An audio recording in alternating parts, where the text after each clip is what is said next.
नमस्कार मित्रांनो, मुरांबा या मालिकेच्या आजच्या या भागामध्ये आता मात्र अगदी मनपूर्वक मी तुमचं स्वागत करते। आजच्या भागामध्ये मात्र आता साई एकटाच रूममध्ये बसलेला आहे, ते पण अगदी अंधार करून। आणि अंधाऱ्या या रूममध्ये तो आता हळदीच्या वेळेस जे काही घडलेला क्षण आहे तो प्रत्येक क्षण मात्र आठवितो।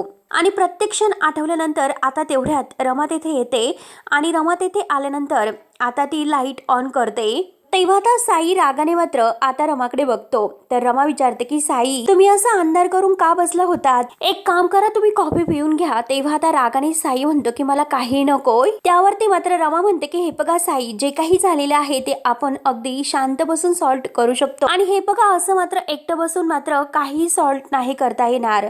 त्यावर मात्र साई म्हणतो की हे बघा रमा, आता असं काय आहे की ते सॉल्ट करण्यासाठी राहिलेलं आहे? गेल्या काही तासापासून मी खूप विचार केलेला आहे आणि फायनली म्हणजे आता एक निर्णय मी घेतलेला आहे। त्यावरती रमा विचारते की कसला निर्णय तुम्ही घेतलेला आहे? त्यावरती साई म्हणतो की या निर्णयामुळे मात्र सगळ्यांचं भलं होणार आहे, तुमचं, माझं आणि आपल्या कुटुंबाचं। तेव्हा आता रमाला मात्र माईचं बोलणं आठवतं आणि त्यानंतर आता इकडे अक्षय सुद्धा विचारतच पडलेला आहे। साईने त्याता अक्षयची गचंडी धरून आता साई मात्र त्याला म्हटलेला आहे की हा आमचा फॅमिली मॅटर आहे, तू आमच्यामध्ये पडू नको। याचा आता अक्षयला खूप राग येतो आणि तेवढ्यात तेथे पार्वती आजी सुद्धा येते आणि तेवढ्यात शशिकांत तेथे येतो आणि शशिकांत म्हणतो की हा साई असा वागेल याची खरंच कधीही वाटलं नव्हतं, कारण दुपारपासून तो स्वतःला रूममध्ये बंद करून अगदी बसलेला आहे। काय कधी कसा वागेल खरंच मला काही सांगता येत नाही, याची मला भीती वाटते। आणि हे बघ अक्षय, तू सावध राहा। तर पार्वती आजी म्हणते की हो खरं आहे। पार्वती आजी म्हणते की अक्षय तो वरून शांत वाटतो, परंतु खरंच धोकादायक आहे आणि मला नाही वाटत अक्षय तो गप्प बसणाऱ्यापैकी आहे म्हणून। त्यावरती अक्षय म्हणतो की आजी, आपली सुद्धा चूक झाली, आपण जे काही वागलो ते चुकीचं वागलो। त्याच्या जागी जर मी असतो तर मी सुद्धा असंच रिॲक्ट झालं असतो आणि आता गप्प बसणं चालणार नाही, कारण आता ह्या सगळ्याचा त्रास मात्र रमाला जास्त होतोय। पण कोणीतरी बोललं पाहिजे, कुणाला तरी बोलावं लागेलच, असे आता अक्षय म्हणतो आणि बाजूला जातो। त्यानंतर आता इकडे साई आणि रमा जेथे बोलत आहे तेथे माई येतात। तर आता साई रमाला त्याचा निर्णय सांगतो की आज रात्री मात्र आपण कुणालाही न सांगता हे घर सोडून जाणार आहोत, कारण रमा मला आता या घरामध्ये राहून एक गोष्ट कळलेली आहे की या घरामध्ये राहून मात्र आपलं लग्न नाही होऊ शकत आणि आपण मात्र अशा ठिकाणी जाणार आहोत की जेथे अक्षय आणि त्याच्या फॅमिलीची सावली सुद्धा नाही पडू शकणार। त्यावरती रमा म्हणते की आता ह्या सगळ्या गोष्टीचा संबंध नाही, मी इथे फक्त आरोहीसाठी आलेले आहे, कारण तिला माझ्या लग्नामध्ये सगळं काही करायचं आहे।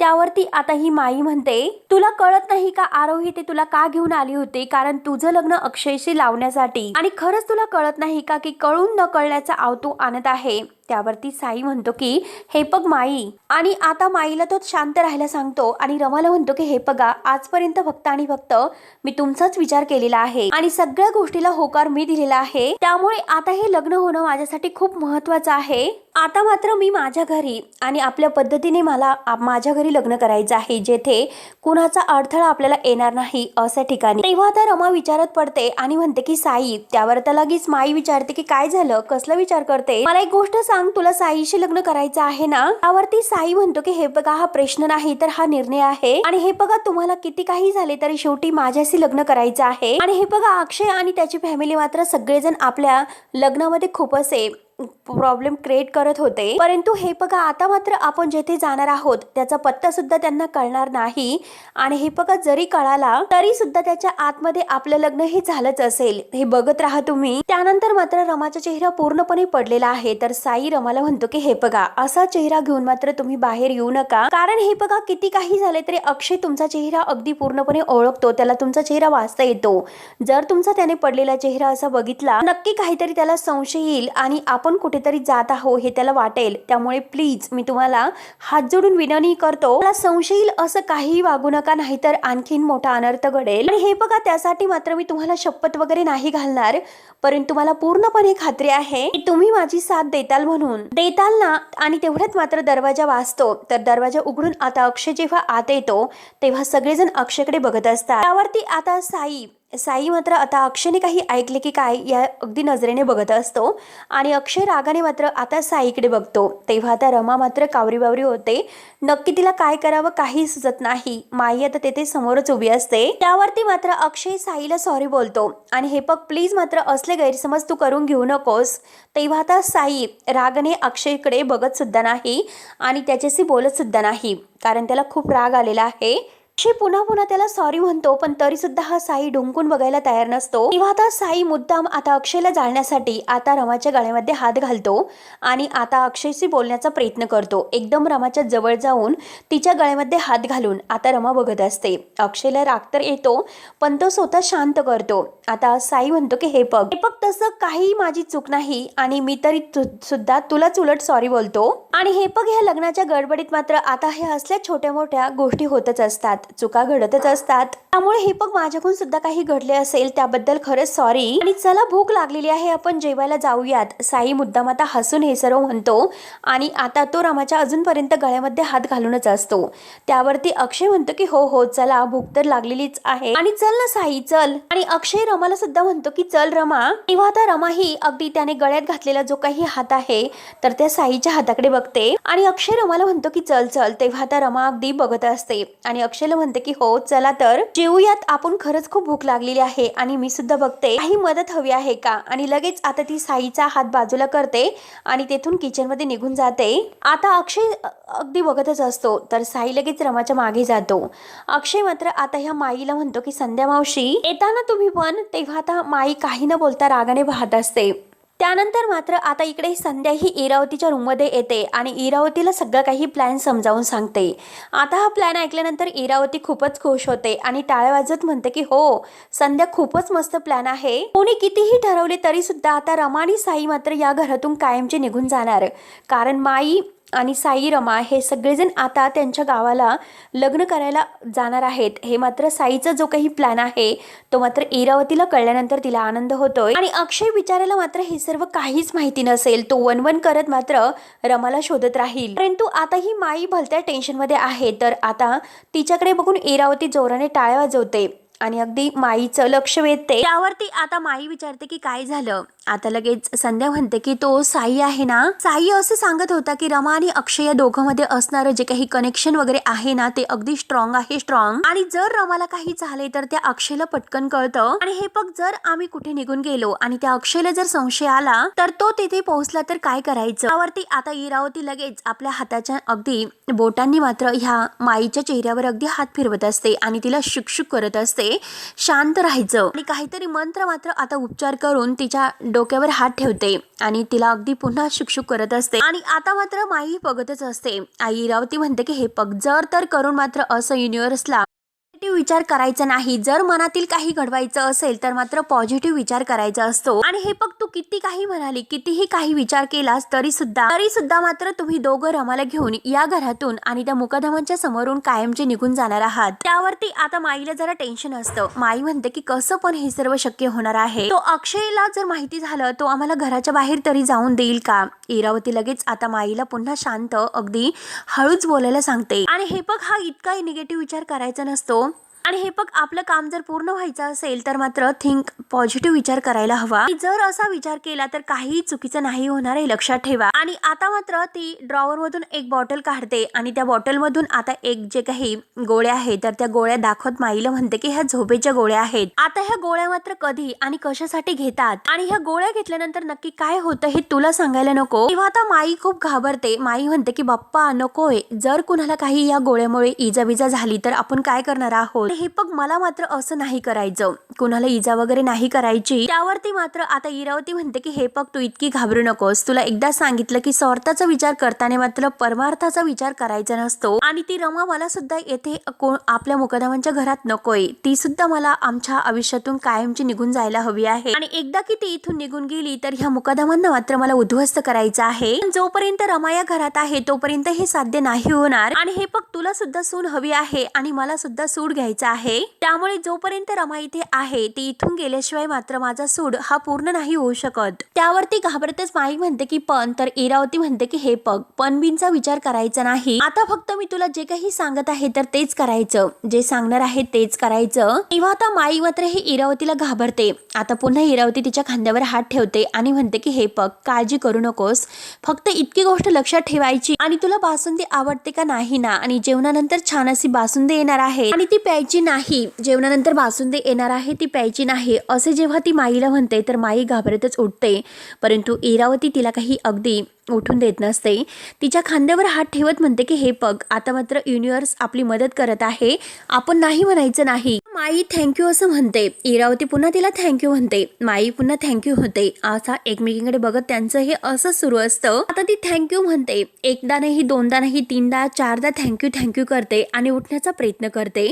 परंतु इरावती हसत असते. इरावती तिला काही उठून देत नाही. आता इरावती पुन्हा तिच्या डोक्यावर हात ठेवते. आता माई तिला पुन्हा थँक्यू म्हणते. आता इरावती हात बाजूला करते तर लगेच आता माई घाईने घाबरतच तिच्याजवळून उठते आणि घाबरतच मात्र बाहेर निघून जाते. त्यानंतर मात्र आता इरावती स्वतःशी खूप हसत असते आणि म्हणते की रमुकडे, आता बघ तुझ्या ह्या बर्बादीला आणि मुकादमांच्या बर्बादीला मात्र सुरुवात झालेली आहे. बघ आता काय होतं, ह्या मुकादमांना कसं मी उद्ध्वस्त करते, बघतच राहा.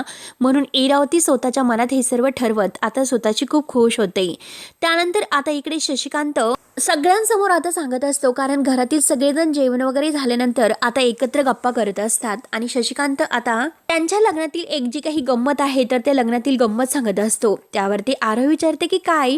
शशिकांत म्हणतो की हे बघा, लग्नामध्ये म्हणजे माझ्या लग्नामध्ये मात्र मी आता फॅशनचा एक असा म्हणजे सूट शिवला होता आणि जेवताना जेव्हा मी खाली वाकलो तेव्हा मात्र माझ्या कोटचं जे बटन आहे तर ते तुटले आणि बाजूला जाऊन पडले. तेव्हा मात्र आता सर्वांना खूप हसायला येत असतं. रमा मात्र हसत नसते. तर साई तिच्याकडे बघतो आणि तिला खुणावत असतो आणि अगदी तो तिच्याकडे बघून स्माइल सुद्धा करतो. सगळ्यांना मात्र खूप हसायला येत असतं. आणि आता मात्र आमचे जे लग्नाचे विधी अगदी सुरू आहेत, म्हणजे जे सुरू होते त्यामध्ये मात्र अंगठी शोधण्याचा कार्यक्रम सुरू होता आणि पुढच्या जे काही आता ते पात्र आहे तर त्यामध्ये अंगठी शोधायचा कार्यक्रम सुरू होता.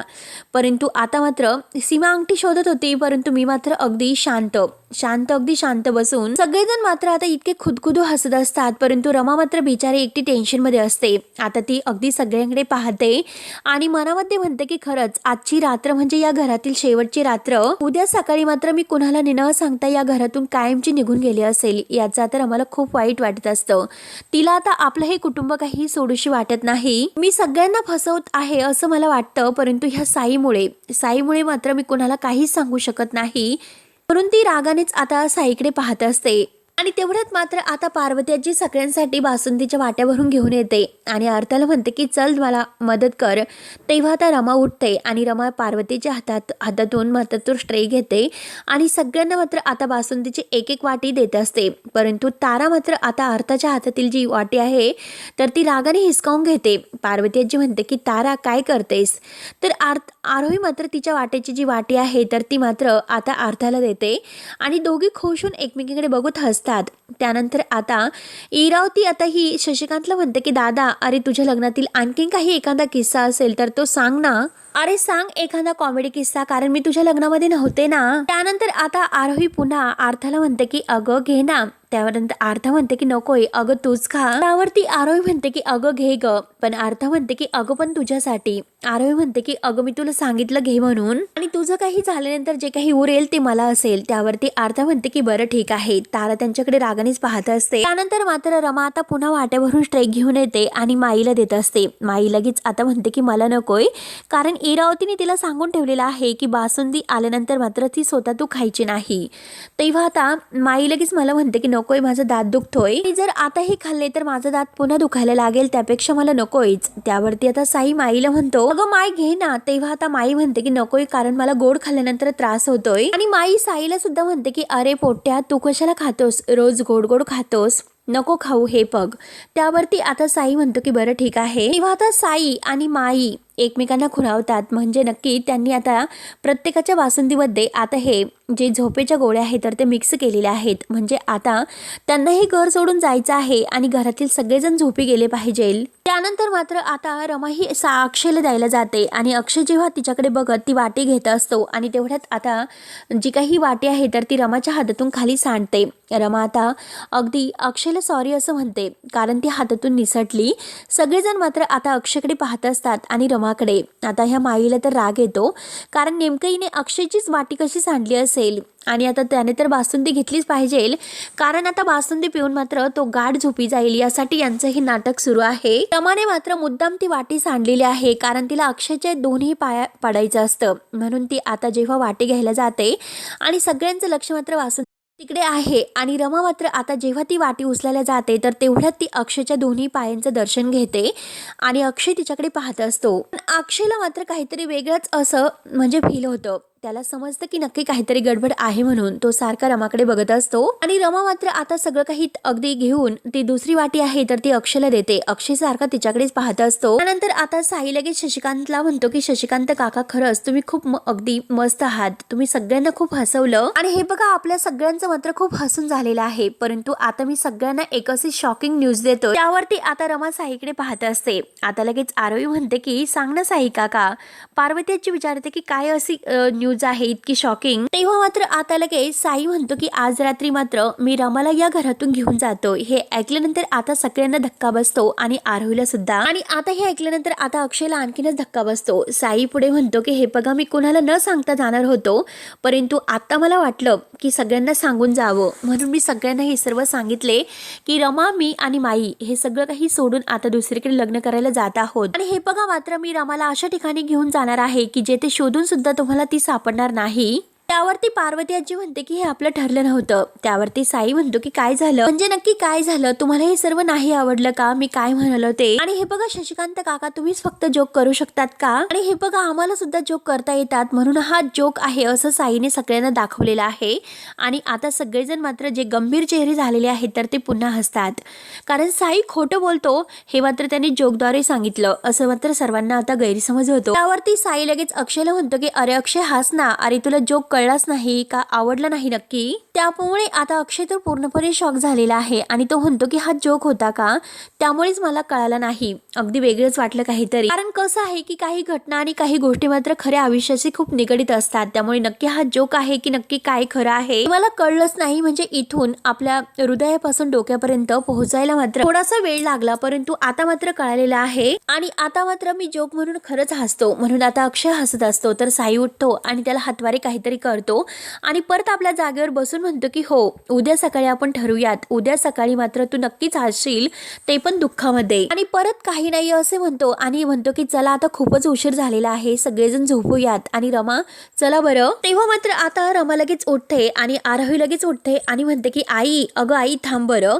आणि आज आता आरोही लगेच तिचा हात धरते आणि म्हणते की आज मात्र तू माझ्या खोलीमध्ये चल. तेव्हा आता माई आणि आता साई एकमेकांकडे बघत असतात. त्यांना राग येतो आणि इरावती तर लगेच आता म्हणते की आता प्लॅनचा पचका होईल कारण आता ही आरोही कशाला मध्ये आली असे. आरोही मात्र आता लगेच रमाला घट्ट मिठी मारते आणि म्हणते की आई प्लीज प्लीज चल ना ग आपण खूप गप्पा करूयात प्लीज.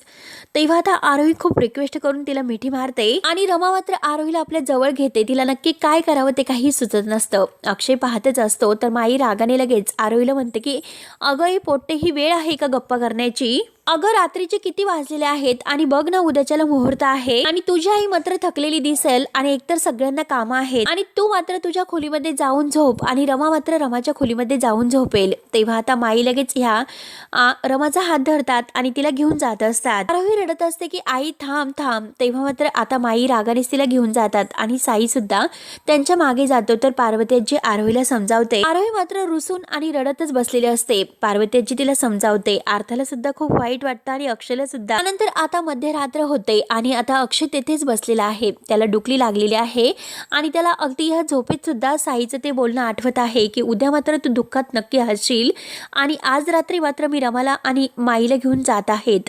हे जे काही आता साई जो काही म्हटलेलं आहे पण तरी सुद्धा अक्षय या सगळ्याचा विचार करतोय. अक्षयला पूर्णपणे आता खूप टेन्शन येतंय. नक्की सारखं त्याच्यासमोर तेच विचार येतात. नक्की काय करू आता काही सुचत नसतं. तो पूर्णपणे आता स्तब्ध झालेला आहे आणि उठायला जातो आणि उठल्यानंतर मात्र त्याचा आता हात आहे तर तो सोफ्यावरून घसरतो आणि आरोही आणि शशिकांत मात्र आता तिथे झोपलेले आहेत, परंतु तरी सुद्धा अक्षयला काही झोप येत नसते आणि त्याचं डोकं खूप जड पडलेलं आहे, त्याचं डोकं दुखत आहे. त्यामुळे तो डोकं दाबत म्हणतो की इतकं डोक्याला दुखायला काय झालं असेल, काय दुखत असेल आणि आता मात्र मी रमाला काही होऊन देणार नाही. आजची रात्र खूप महत्वाची आहे, काही झालं तरी आज रात्री मात्र मला जागं राहावंच लागेल रात्रभर असे तो ठरवतो. परंतु आता विचार करता करता मात्र त्याला गाढ झोप लागून जाते आणि शेवटी तो झोपतो आणि हा भाग येथे संपतो.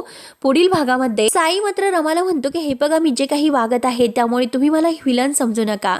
त्यावरती रमा म्हणते की हे बघा साई मी तुमच्याबद्दल असं विचार नाही करत, त्यामुळे आपला निर्णय झालेला आहे, प्लीज आपण लवकरात लवकर इकडून निघून जाऊयात. म्हणून रमा आपली बॅग घेते आणि ती बाहेर निघून जाते आणि तेवढ्याच साई मागे वळून बघतो तर आरोही असते. आरोही लगेच आता साईला म्हणते की साई काका कुठे घेऊन चालला तू माझ्या आईला, ऐक ना. तेव्हा आता साई रागाने बाहेर निघून जातो. आता आरोही रडत असते, ऐक ना साई काका ऐक प्लीज. तेव्हा मात्र आता इरावती मागून येते आणि इरावती मात्र आता आरोहीचं जोरात तोंड दाबते आणि म्हणते की तुझी सुद्धा आता जाण्याची वेळ झालेली आहे, कारण आता नको त्या वेळेस मात्र तू नको ती गोष्ट बघितलेली आहे, त्यामुळे तुला सुद्धा आता जावं लागेल.